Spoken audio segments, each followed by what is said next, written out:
Alex, can you start off talking to us about how you got your start in the oil and gas industry?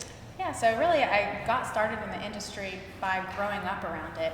My dad is a petroleum engineer, and on the weekends he would take my sister and me into his office or take us out into a well location. And just seeing that growing up and then coming back into it as an adult, it just felt like a natural fit. And I was very happy to be able to be a part of an industry that's done a lot for my family. So.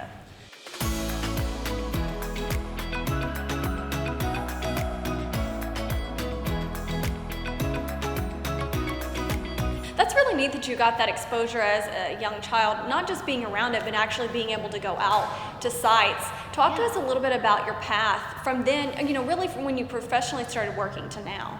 Well, so it's funny, and I know it's very cliche to say, but as long as I can remember, I've wanted to be a lawyer. And that said, when I hit my third year in college and learned that I had enough credits to graduate, I was just not ready to jump into a career at that time, take the LSAT and start a degree. And my dad had a contact at a law firm, and he reached out to her and asked if she had a need or a desire to have essentially a kid coming out of college following her around for a gap year. And she was happy to have me on board, and I spent a year shadowing her. Wow. And from there, I liked what I saw from the legal side of the oil and gas industry, and decided to go ahead and go on to law school. And I worked for that same firm, Steptoe & Johnson, where I currently work, both summers during law school, and I did a general externship there. And then after law school, I was hired as an energy associate, and sort of the rest is history. Wow, that's a really neat story. Actually, taking that chance, I guess, to be able to be involved in the company at that point, knowing that and where you are now, do you have any advice for younger professionals trying to find their way? Yeah, well, no, I think always be open to opportunities, but really my advice for young people starting out at new jobs, whatever they may be, always approach a job with a company first mindset. Think about, what can I do to bring value to the company, rather than how can the company further me in my career.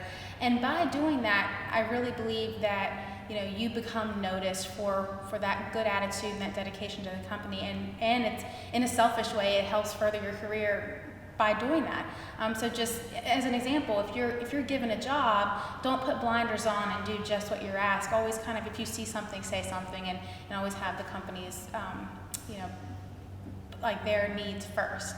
That's really good advice there, to be able to, kind of look at the bigger picture too, just not looking at your individual self. Can you talk to us a little bit about being a woman in the workplace, and really the industry that you are in now, and how you mentioned, say something.